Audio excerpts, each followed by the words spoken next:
Hello everyone and welcome back to Let's Play Final Fantasy II. In the last part, Sid died and we got his airship. I did cut all the way off to where Popped was though, because this is where you have to grab it. I'll be honest, I'm glad you actually used a transition in the beginning, because I feel like just cutting directly in is a little bit choppy. Yeah. And we actually have to fly all the way back to Paramekia, which if you recall, is over here. And we have to land on top of it, which is totally not going to get noticed. Now, Paramekia Castle, we actually start on the top of it. However, we didn't fall. How we didn't break legs, I don't know. Either way, we fell to the first floor. So, now the actual dungeon begins. With this treasure chest containing the diamond plate. That is not the diamond armor, that is the diamond plate. They are two entirely different things. And we start off the part with the first new enemy, the stone golem. Or steel golem, one of the two. Rank 7 enemy, 1800 HP, drops 600 to 1500 gil, resists fire, ice, lightning, and matter, but it's weak to poison. So if you have the arrow spell, you go ahead and use that. And it can use stop 8 on you, so that's kind of dangerous. But beyond that, just use Berserk to get past its pretty high defense. So you said something like stop 8 is stop 8 times, so it has basically just a much higher chance of hitting? Each spell level is technically another version of the spell. So if there's if you're throwing stop 2 at someone, you're technically throwing 2 stops at them. It's just more likely a way for you to get either more hits with it on, or or more chances for a spell to work in the case of instant death spells. So, like in the case of Mini 8, that is 30% chances of hitting going towards an enemy. Alright, not bad. Yeah. Though I should mention something. Actually, you know what? I'll save that until later in the part because it's more prevalent then. But the weird thing about the Paramekia Castle is that, for the most part, it's a fairly standard dungeon design. A lot of it's pretty square in architecture, like it's a castle. Who would have thought? Who'da thunk it, mate? And a lot of the treasure in here isn't too terribly useful. I'm looking at my notes. A lot of them are just use items. And there's actually some pretty crappy stuff. Well, I mean, potions and stuff still. I think we might have already found it, but you can find a knife in here, which is the first knife in the game. Either way, go ahead, Ken. Alright, first enemy on our list is a skull. Well, my list anyway, is a skull. Rank 6 enemy, 640 HP, drops 1000 to 2000 gil, they're weak to fire, resist ice, uses ice 12, which is a little bit dangerous, stun 16, and toad 10, so apparently these guys can instant kill. Actually not so much, actually. While Toad and Mini are an instant kill on enemies, they actually only inflict those status ailments on you. And which work like they do in, like, 4 onwards. Maybe this is just my opinion, but I find that extremely unbalanced. Yeah, it's a little unfair. But I don't mind it, because that means I have a higher likelihood of surviving. Mind you, it's a bit more balanced out, because if you're Mini or Toaded by the end of a battle, you don't get any stat gains from that battle, because they're permanent status ailments. I guess. But still. Yeah, surprisingly, a lot of the enemies in this place are ones we've already encountered. I'm looking through my list. There's only 4 new enemies in this area 5, that we haven't already fought before. So there aren't that many new enemies in this part, huh? In this part of the part, yes. Once we get to the second area of the part, we'll be seeing a lot more ones. Anyway, yeah, there's a standard knife there.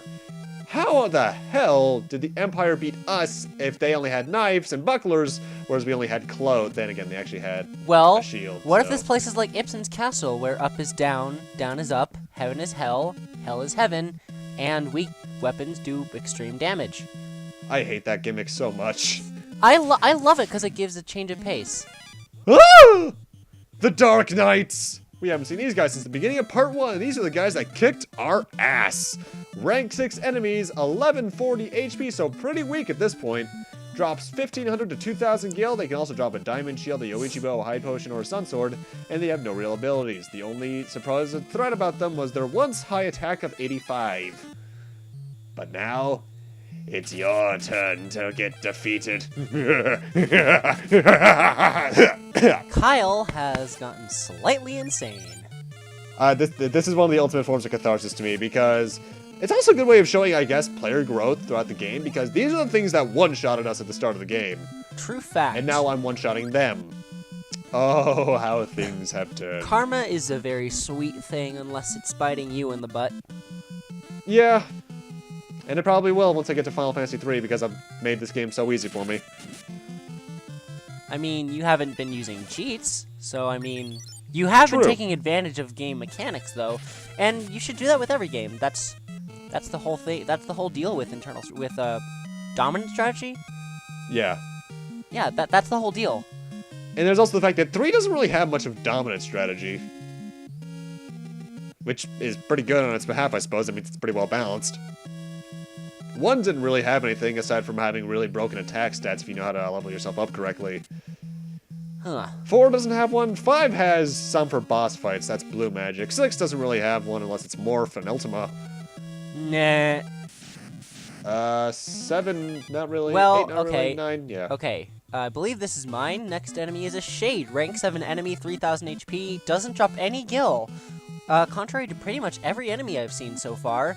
It resists ice, poison, and matter, so you can't kill it in one shot anyway. Uses Blink 8, Barrier 8, Slow 9, Bolt 8, Haste 7, and Elixirs. These guys could potentially be tricky. I know you can run into them as random encounters in this area, but I only ran into this one here. I don't really get the point of this guy, because you can insta-kill it with life. It's weak to... Life is technically a non-elemental spell, so no element to be resistant to. The Shade is counted as an undead enemy. You didn't have that in the enemy notes. That's my bad. I actually forgot about that entirely until I saw me use life on it. No. Can you tell I don't like this game much? Kind of. And admittedly, I'll get into this again next part when we beat the game, which, spoiler alert, this is the second to last part. Final Fantasy II here isn't as bad as I remembered it, but I still have a lot of problems with it. I'm glad you've had slightly a change of heart, because I feel like all games are good but bad at the same time. Like, none of them are so bad deserving hate. Like, even like... Well, we can talk later about Sonic 06, but it's so bad that it's laughably bad, so it's more comical. You know what I mean? Yeah. In this game's case, it's not my least favorite Final Fantasy anymore. It's my second least favorite. What's your least favorite? Poor Final Fantasy VIII. Either way, next enemy is a Krull, and these are actually the Coeurls you thought the Panthers were earlier. Rank 6 enemy, 1000 HP, 1000 to 2000 gil, and they use Blast 10, which can stun you. Nothing really special about them otherwise. Aw, but Blaster kills you in like literally every other version of the game. In literally every other version of the game. It just inflicts paralysis in this, which, yeah, I don't think it started instant killing people until 4. Which even then, in 4, it had a 50% chance of either paralyzing or instant killing. Paralyzing. What a lovely word. I speak the English good. No, I don't. Well versus more, better, gooder. Gooder, more, better? I have absolutely no idea. Neither do I. Anyway, and now we just got the Greed Cane, which I think Kenny mentioned in an enemy drop last part. That is known as the healing staff in later games. Yeah, its physical attacks actually heals characters, and it's technically stronger than the Evil Cane or whatever I have on Maria right now, but I'm not going to equip it because it's not worth using, because even then, even though you'd think to use that against undead enemies because it would damage them, but here's the thing. It does damage them, but it also heals them at the same time. So it damages them, but then it heals it all back, basically? Yeah, it's a null weapon. It's not worth using at all. Huh. But here we do get the Sun Sword, which is actually a particularly good weapon, but we also have to fight a Queen Lamia and some Krulls. Though this could either be a Queen Lamia and a Krull, or multiple Krulls, or even maybe multiple Queen Lamias. I've never seen any. Multiple Queen Lamias. Yeah, that would be a nightmare. Well, no, actually, not so much of this game anymore. I'm glad that in Final Fantasy IX, at the very least, yeah, I bring that game up a lot, that you only fight one Lamia at a time. If you're fighting many of them, like you fight like 2 or 3 of them in 4, and in one battle at some point, in like the Magnet Cave or whatever, that would be hellish. Yeah, either way, the Sunblade we just got there is actually the 3rd best sword in the game. 83 attack, 65% accuracy, so it's not the most accurate sword, but it also adds 2% evasion. And it doesn't have any special stuff, but it's stronger. You got that? Well, actually, I should remedy that. It's the third most powerful sword in the original game. Game Boy Advanced onwards, where they added additional content, like in new dungeons and such, there is another sword that's more powerful than the two most powerful swords in the game. Which is Furion only. Oh, so it's like a perf weapon in Fire Emblem. Isn't that yeah, lovely? The post game in 2 is a bit odd. I think the sword is actually the Ragnarok. Yeah, it is. And then there's the whole Solar Rebirth thing I'll get into next part. Solar Rebirth is interesting. Anyway, let's get that Sun Sword on Guy and pass that other thing down to Richard. Wasn't the Sun Sword like the more powerful, like I think the most powerful weapon in Final Fantasy 1 or something like that? Most powerful weapon in 1 was the Masa Moon that you get in the final dungeon, but I forget what the most powerful stuff is in the post-game stuff in the later versions. Because post-game in Final Fantasy 1's not worth it, because all you get to do is go into certain dungeons, fight later bosses from later Final Fantasy games, like the Four Fiends and shit like that. Oh, what? Inventory limit! Oh. Yay, inventory limits. I love them. Especially... Thankfully, this is the last Final Fantasy I really have to deal with that in majorly, at least. 4 has a similar problem, 4 but does have a to lesser problem. extent. Because 3 was the first Final Fantasy to have a really large inventory. 4 was the first one to have a large inventory? 3. 4's inventory was surprisingly small compared to other games, at least. That's one thing I'll actually give the DS version of that game, and I think even the Game Boy Advance version, that they made the inventory much larger. But then the PSP version went backwards on that, which I did not like. That's the one thing about the PSP version I don't like. Interesting. I find that very interesting. Well, the PSP version's overall the best version no matter what, but that's the one thing I have a problem with. Inventory size. Ugh. Everyone But has mind their you- own preferences, but I'm sure that your hate is, along with many others, hate. The only thing it really does in that point is just for the fat chocobo. I love the Fat Chocobo. And you You know know, it's actually a robot in the DS version? I was just about to comment on that. Like, I had absolutely no idea that there was a robotic Fat Chocobo in the Lunar Whale. Yeah, it's downright a robot in the DS version, otherwise it looks organic in all the others. I learned that from QuizUp. Yay, QuizUp. I suppose QuizUp has some good stuff to it. I really should re-download that at some point, because I'd probably ace the Zelda and Final Fantasy stuff. I mean, More so Zelda. I have not best in country. I had best in the state for Final Fantasy, so have that going. We on. found Leon, God damn it, Leon. and it's time for the climactic duel. It's time for you to die.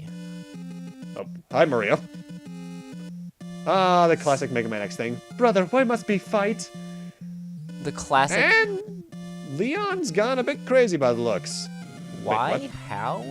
who in the name of...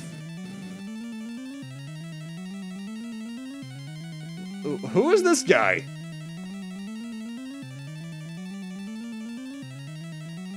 You monster? What?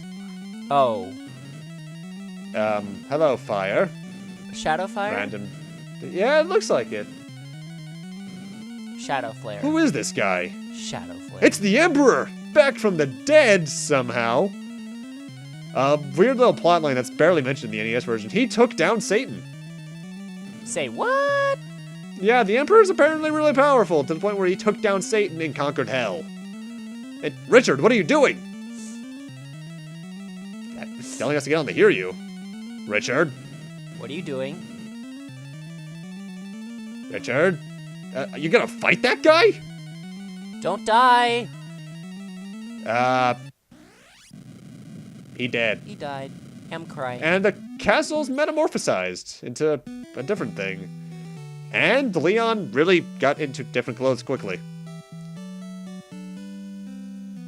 And Hilda's surprised to see the Dark Knight on our team now.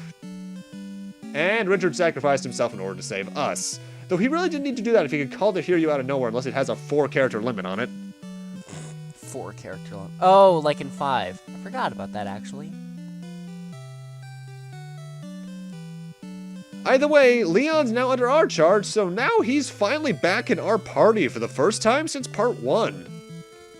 I'll go over his stats in a few moments. Why? Are they are they good or bad? No, they're great. I just want to get this stuff down. Anyway, the castle that opened up is the Castle Pandemonium. To get there, we have to go through a Hell's Palace, a hellish passage known as Jade. And Jade, they never quite tell you where it is. It's supposedly somewhere near Cache 1, which it's really not, actually. It's closer to what Layla says here. It's near the thin strait east of Mysidia, north of the tropical island the Black Mask was on. And, prepare yourself before you go in there, because that is the final dungeon trek. Either way, I've already done the stats, and let's check out Leon's stats. Wow, his weapon skills are great. Leon is another sword user, actually. He primarily uses axes a lot, but I've already put him into the equipment I wanted to. I actually did remove some of Richard's stuff off screen. Which, mind you, at this point, you should probably be doing every 30 minutes anyway. Sure. Whatever you say. It's like Final Fantasy IV up in here. Oh, wow, I see what they did there. Either way, before we head off to the final dungeon, though, let's head back to Dist, because you might remember... Nelly is Yosef's daughter. Richard's wife and kid are here. Isn't that the second time you made that mistake? I think it is. So let's tell them what happened to her husband. He's dead. Anyway, once you say that, say Dragoon to her. There, Kyle, you missed Dragoon. There it is. They're gonna leave here and head to another town, but they're gonna give us the Dragoon's supreme treasure, the Excalibur. Which is immediately going on Guy. Because it is so good. And let's pass the Sun Sword down to Guy. It's a sword. The Excalibur, I'm gonna get that note up right now. Where is it? There you are. Is a 100 power weapon, 75% accuracy, and 16% evasion added to it. It's pretty good, though it can actually be dropped by one enemy as well. It can be dropped by one and only one enemy, or...? In the NES version. Right. I don't run into that enemy, though. I'll be going over it because it's the closest thing this game has to a super boss. And here's the Jade Passage. Warning. Do not complete this area if you want to do anything else in the overworld. In fact, save before entering here.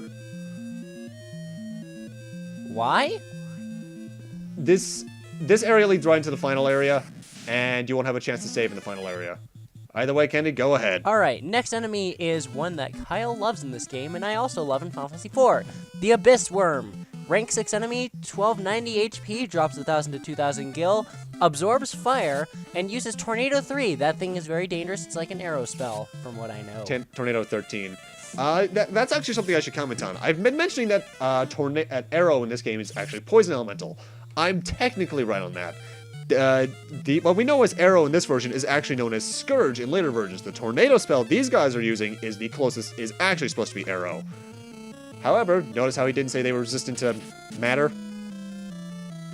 Toad and Minnie. You might have forgotten that in the enemy notes? Well, no, they're not. The thing is, I only wrote down what the wiki has, and it doesn't say they're neutral to matter. They're not weak to it, but they're not resistant to it, so there's no point really adding it. Now, the thing is with Leon is at this point, you could take him down any path you want to, really. Swords, and if you can find some good ones, axes are probably the best ones for him, because he has some really good skills in both of those. But he is more or less what I turned Guy into. He's entirely physical, has no black magic or white magic or any magic at all, if you can't tell by his 5 MP. The one weird thing, you might remember back in part 1 during the intro FMV that I played from the PlayStation version, he was left-handed. He's left-handed here as well. But if you check his weapons in the very first battle of the game where the Dark Knights massacre you, he's right-handed. He probably was... I don't know what to say about that. That was probably just an oversight, because I doubt that that Leon and this Leon are the exact same game data. They're probably not the same Leon. I mean, Leon changed. The Dark Knight's left-handed, whereas the original Leon was right-handed. Well, that's the thing, because he was left-handed in the FMV, so Yeah. there's some shenanigans going on there behind the scenes.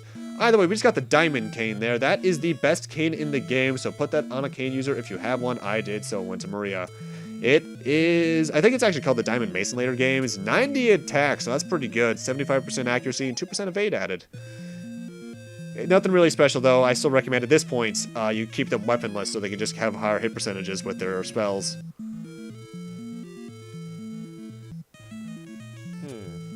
Either way, the Jade Passage is actually pretty hard purely for the enemies alone. Because you remember those dragon enemies we encountered last part? No. You can run into them as normal encounters. Uh-oh. Either way, now my least favorite enemy in the game, Great Marlboros. Rank 6 enemy, 1290 HP, 1500 to 2000 gold. Doesn't drop anything, but its normal attack can inflict paralysis, venom, silent sleep, charm, and mini. That's his normal attack? Yes, this is the Marlboro that would later become famous for using bad breath. This is its earliest incarnation. Kill them quickly. Thankfully, they're neutral to all spell affinities, so you can mini them.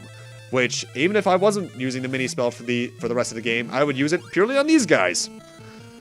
Because they suck. I love how it turned into a mini human and runs away.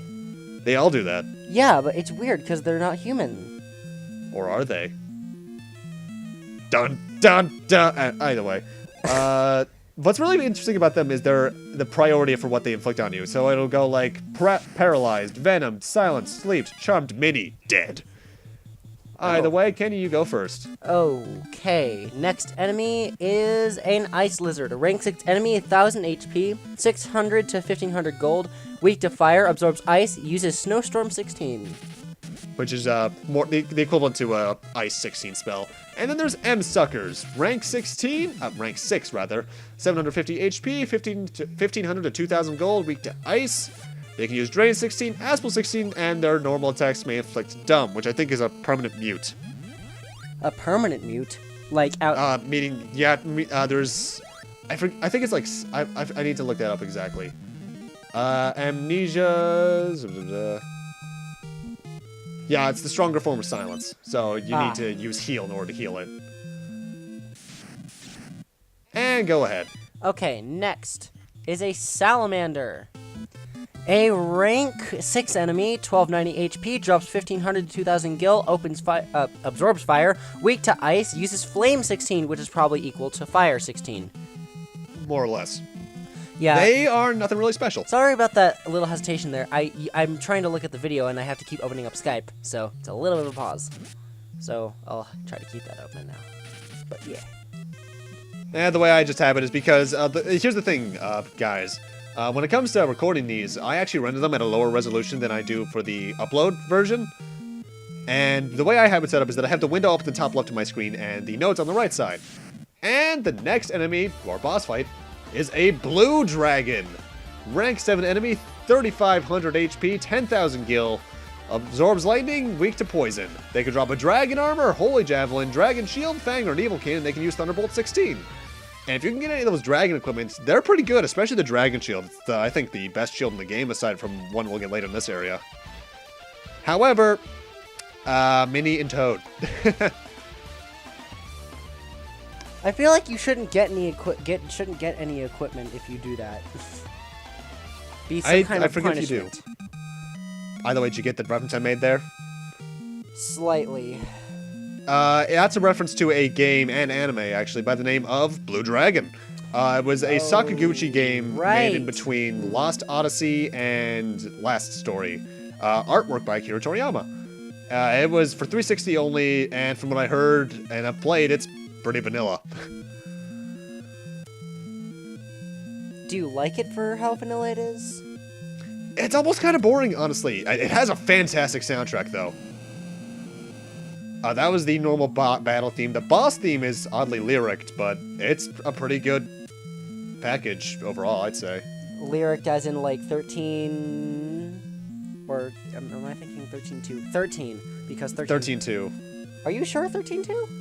I'm fairly certain. Either way, Kenny, go ahead. I believe I gave you this next enemy. King Behemoth! Wait, why does it say just Behemoth? Text limitations, I'm assuming. Rank 7 enemy 5000 HP, drops 10,000 gil, drops Spiral Helm, plus 5 attack, plus 10% accuracy, plus 10 strength, Power Close. Or it can also drop Power Close, plus 25 defense, minus 5 evade, plus 5 magic defense, plus 10 strength. It can also drop Power Gauntlets, 19 defense, minus 3 evade, plus 5% meta defense, 5 attack, 10 strength, 10 accuracy. Death. It can also drop a Death God or a Yoichi bow.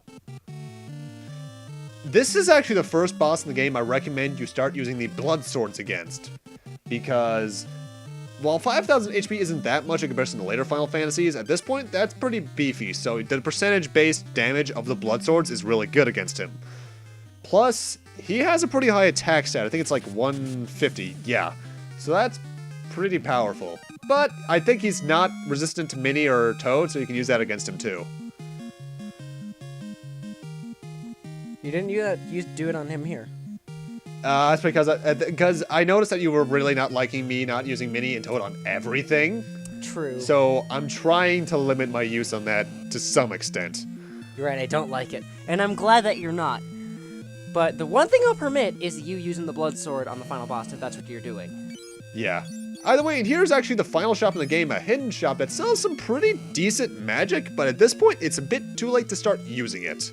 You get a flare book there, you get haste there. I already have haste on Furion, obviously, even though it's not very high leveled. But if you want to and you're gonna do the post-game stuff, might as well go for it, I suppose.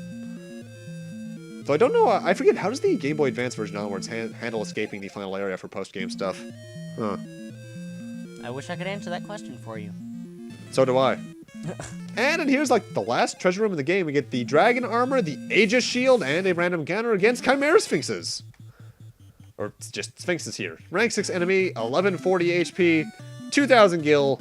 They can use Flame 16, Petrifying Mist 10, and Aspel 16. Nothing too bad though. In fact, they are not resistant to Mini or Toad, so you know what I like to do. If it would hit. Dang it, Furion. I almost tried it funny. Oh, and the rune axe I got from the King Behemoth chest. Put that on. That's more or less the best axe in the game. At least in the NES version. And at this point, you might as well put that on Leon because his axe skill is pretty high. So, now you have an axe user. Not permanently, though. There is one weapon I prefer to put on him later on. By later on, I mean next part. Well. So, how much better is the blood sword than the Excalibur? I know it depends on the enemy, of course, but like, if you were... Well, let's put it like this. The Excalibur has 100 attack. The blood sword has 0. Purely by stats, it sucks. But... Yeah, it has a 100% accuracy rate, though, and it drains... Oh, actually, that's the exact... so that's the exact fraction it does. It deals 1/16 of the target's HP. Okay, roughly. that's not... I'm assuming that's the later versions, because it feels a bit like more than that in this one. Yeah. And here we get a Yoichi bow, and a random encounter against the Red Dragon. Go ahead, Ken. Alright. Red Dragon is rank 7 enemy, 3000 HP, drops 10,000 gil, weak to ice, absorbs fire. Very vanilla looking, according to I was my tempted notes. to insert... Yeah, you just towed a mini. It's the best way to go about it. Though, admittedly, I was tempted in editing, just because it's the last dragon enemy I encountered, to insert Rock the Dragon from Dragon Ball Z. Oh, dear. But I decided that was a bit too over the top for me. I'm glad. I know this is coming from the guy who inserted an extremely goofy movie joke last part, but I'm very picky. Extremely Goofy movie is good. Oh, I love it. And it's honestly kind of weird how, looking back, how much it hits close to home at some points, especially at the whole college front. Oh my god. Which I actually haven't really talked about much since the A Link to the Past LP.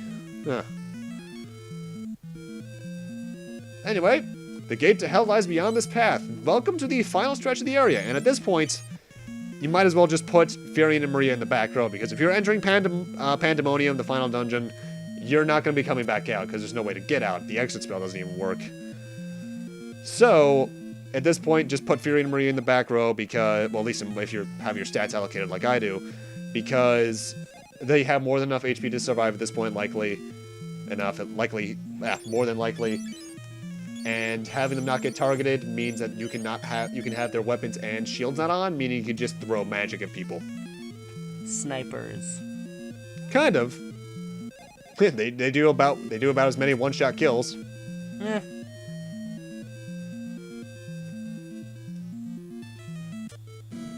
Well, that is if they can crit. And usually crits happen a lot. So is there any actual like TF2. crits in this game exactly? Yeah, physical attacks and critical. When does it show? It shows, well, first off, you notice you did quite a bit more damage than usual, and then after that, it'll open up another window beneath the damage that says critical hit. Either way, step on this square, and you are warped away to the final dungeon. But with that, we're gonna need to end this off here. Thank you guys for watching, and in part 10, we're ending this game off. Finally. See you guys then.